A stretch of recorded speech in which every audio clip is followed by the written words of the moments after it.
Tom, good morning. What are you actually offering to do? Good morning, Dominic. Basically, to pick up where we left off 5 years ago. I mean, we never got the chance to do what we said we'd do, which is to do a full assessment of the technology, do all the science, and then make a decision. We were cut off in our prime, if you like. We'd spent 250 million developing it to that point with government encouragement, and then suddenly stopped. And what we want to do is finish that process. The government stopped it because it said it could not. The science was not available to predict earthquakes or earth tremors following fracking. Is that still the test? Do you have to be able to predict earthquakes?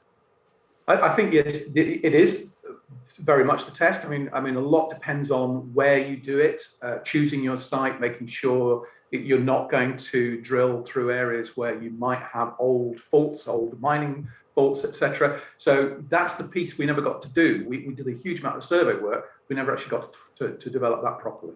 But that's a very big test, isn't it? To be able to predict an earthquake. I mean, not many people can do that, let alone with fracking.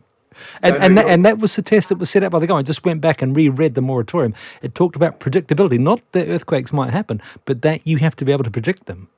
Yeah, predictability is really important. And a lot of the predictability is understanding geology.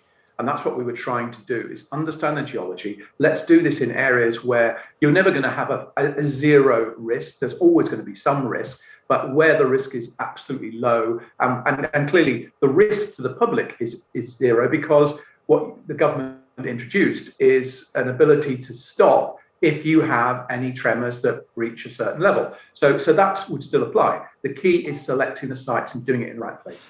Do you think if fracking is to go ahead in the UK, they'll have to change the sensitivity of those seismic tests, i.e. put up how much of a tremor people are going to have to be prepared to deal with? The fundamental issue we had with the government's, the level that the government set, which was very, very low, was it was a different level than was used for other technologies, and that didn't seem right. So, you should have the same level, whether you're doing it for fracking, whether you're doing it for mining, whether you're doing it for geothermal, and we didn't do that. So I think you have to have a fair playing field, and then you can make a sensible scientific assessment. The other thing is that many people in the UK don't want any expansion of fossil fuels at all. The other dimension to this is that you'll have to overcome lots of protests if it's to become a widespread.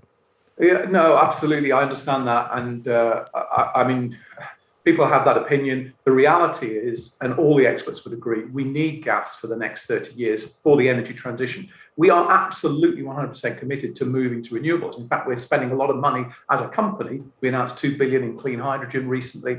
We want to get to that transition, but it is a transition, and it's going to take 30 years to do that. At the moment, we're going to be reliant wholly on imported gas coming across from halfway across the world, often from regimes that we don't feel comfortable with, when we're sitting on gas under our feet. Now, it seems sensible to at least complete the science to say, could we access that gas instead? You referenced, say, you spent about £250 million, something like that, on the build-up to fracking when it was still in vogue politically. You had, I think, 21 licences right across Scotland and England.